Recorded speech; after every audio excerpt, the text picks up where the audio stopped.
नमस्कार, मी धनंजय आंबेडकर, सहाय्यक प्राध्यापक मराठी विभाग. इरावती कर्वे लिखित युगांत या ग्रंथातील 8वा भाग मी कोण याचे आज मी वाचन करत आहे. माणसाने कोणची तरी गोष्ट सिद्धीस जावी म्हणून ध्यास घेतला व मोठ्या प्रयत्नाने ती सिद्धीस नेली तरी त्या सिद्धीपायी त्याला फार गोष्टी गमवाव्या लागतात. मानवाचे यश 100% तर असत नाहीच, पण 50% सुद्धा हातात पडायची मारामार होते.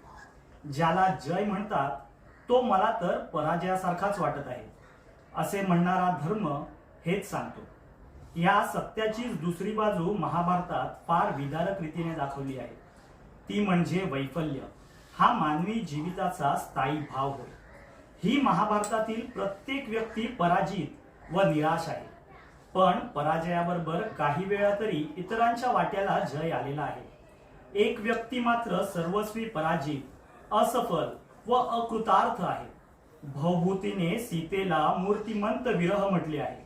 अगदी त्याचप्रमाणे कर्ण हा मानवी शरीर धारण केलेले वैफल्य म्हणता येईल. कर्णाशी समदुःखी समदैवी असा विदुर होता, पण दोघांच्या बाबतीत जरी काही घटना सारख्या असल्या तरी काही इतक्या निराळ्या होत्या की त्यामुळे दोघांच्या आयुष्याचा वाटा फार फार निराळ्या झाला. धृतराष्ट्र व पांडू यांचा बाप व्यास, विदुराचाही बाप तोच होता, पण पहिल्या दोघांच्या आया राजकन्या म्हणून त्यांना राज्यपद मिळाले. दोघांनाही व्यंगे होती तरी राज्योपभोग घेता आला. पांडू मागून राज्याभिषेक न होता धृतराष्ट्राने 15-20 वर्ष राज्य भोगले.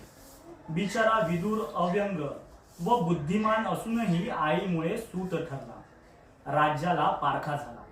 विदुराच्या आयुष्यातील विफलता जागोजाग प्रत्ययास येते, पण त्याचबरोबर अध्ययनाने व चिंतनाने या विफलतेवर मात करण्याचे त्याचे प्रयत्नही दिसून येतात. जन्मताच समाजातील स्थान ठरल्यामुळे व आपण कोण याची जाणीव झाल्यामुळे त्या आपणच्या किंवा मीच्या मर्यादा त्याला आखता आल्या. एवढेच नव्हे तर महत्त्वाने लौकिक मीच्या सीमा ओलांडता आल्या. कर्णाच्या आयुष्यातला व अंतकरणाला जी विफलता ग्रासून राहिली होती ती हीच होती की त्याला मी कोण याचे उत्तर पहिल्यांदा मिळाले नाही व जेव्हा मिळाले तेव्हा ते निरुपयोगी ठरले. सर्वसाधारणपणे मानवी आयुष्यात मी कोण याचे उत्तर आयुष्याच्या सुरुवातीपासूनच मिळत जाते. आयुष्यातील कुठच्याही क्षणी हे उत्तर पूर्ण नसते. मीचे परिमाण सारखे वाढत असते, पण त्याबरोबर मीच्या मर्यादा स्पष्ट होत जातात.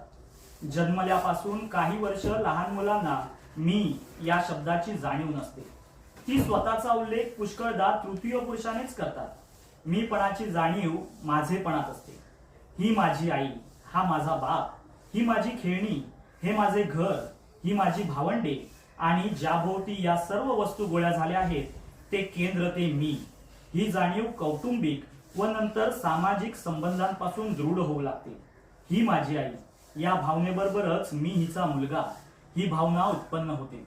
कुटुंबापलीकडे मीचा विस्तार होत राहतो आणि ज्या ज्या संबंधात तो मी जाणवतो त्या त्या संबंधांमध्ये त्या मीच्या विरुद्ध असलेला मीहून दुसरा तू किंवा तो हा जाणवतो व त्या दुसऱ्याच्या मी बद्दलच्या अपेक्षाही जाणवतात.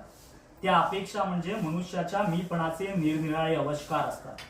मी मुलगा असतो, बाप असतो, नवरा असतो, त्याचप्रमाणे एखाद्या शहराचा रहिवासी असतो, एखाद्या जातीचा कुळाचा असतो. त्यात जसे अधिकार असतात तशीच कर्तव्येही असतात आणि एका चेहऱ्याचा मी चा दुसऱ्या चेहऱ्याचा मी पासूनचा फरक निरनिराळ्या सामाजिक प्रसंगांनी व बऱ्याचदा धार्मिक संस्कारांनी स्पष्ट होतो. विदुर सूत म्हणून त्याच्यावर सुताचे संस्कार झालेले होते. त्याचे सामाजिक स्थान अगदी घट्ट पक्के झालेले होते. भाऊ म्हणून धृतराष्ट्राने त्याला प्रेमाने मांडीवर घेतले, त्याला मिठी घातली, पण त्याला काही कुणी राजकन्या लग्नात मिळाली नाही किंवा क्षत्रिय म्हणून त्याचा सन्मानही झाला नाही. उपेक्षित जिणे जगूनही मी कोण हा प्रश्न विदुराला पडला नाही. कर्ण या प्रश्नाच्या दृष्ट भोवऱ्यात सापडला होता. त्याला समाजात निश्चित स्थान नव्हते. त्याच्या मनाला त्याचे स्थान निश्चित करता येत नव्हते. जे स्थान माझे आहे असे त्याला वाटत होते ते मिळवण्यासाठी त्याची सारी धडपड होती आणि ते मिळत नाही म्हणून तो जन्मभर जळत राहिला. अधिरथ नावाच्या सुताकडे कर्ण जवळजवळ जन्मल्यापासून वाढला. अधिरथाची बायको राधा हिने आपल्या मुलाप्रमाणे त्याला वाढवले, पण तो त्यांच्या पोटचा मुलगा नाही ही गोष्ट लपवून ठेवलेली नव्हती.